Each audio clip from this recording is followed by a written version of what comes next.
നമസ്കാരം. പലർക്കും അറിയത്തില്ല ഒരു സ്കൂട്ടി സ്റ്റാർട്ട് ചെയ്ത് എങ്ങനെയാണ് കൃത്യമായിട്ട് എടുക്കേണ്ടതെന്നുള്ളത്. നിങ്ങൾ കറക്റ്റായിട്ട് രണ്ട് കാലും കുത്തി കറക്റ്റായിട്ട് ഇരിക്കുക. രണ്ട് കാലം ഇത് കണ്ടില്ലേ, ഈ രണ്ട് കാലും ഇതേപോലെ രണ്ട് കാലും കുത്തി നിൽക്കുക. കുത്തി നിൽച്ചതിന് ശേഷം നിങ്ങൾ ഈ ലെഫ്റ്റ് കൈ കൊണ്ട് ബ്രേക്ക്, ഇതാണ് ബ്രേക്ക്. ഇത് നമുക്ക് ബ്രേക്ക് ആണെങ്കിലും ഈ ബ്രേക്ക് അല്ല നമ്മൾ പിടിക്കേണ്ടത്. ഈ ലെഫ്റ്റ് ഹാൻഡ് കൊണ്ട് ബ്രേക്ക് പിടിക്കുക, സ്വിച്ച് ഓൺ ആക്കുക. അതിനുശേഷം നമ്മൾ വാഹനം സ്റ്റാർട്ട് ചെയ്യുക.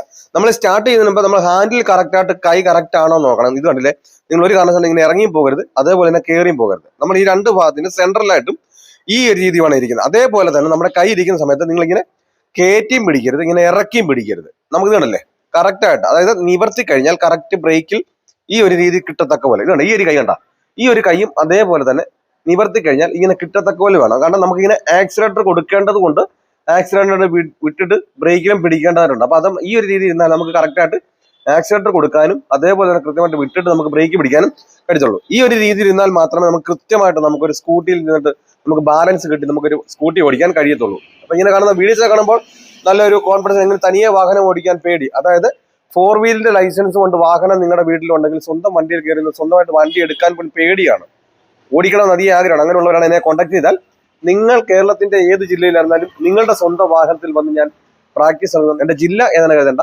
നിങ്ങളുടെ സ്വന്തം വാഹനത്തിൽ വന്ന് ഞാൻ പ്രാക്ടീസ് നൽകുന്നു. നിങ്ങൾക്ക് ആഗ്രഹം ഉണ്ടെങ്കിൽ എന്നെ കോൺടാക്ട് ചെയ്യാം.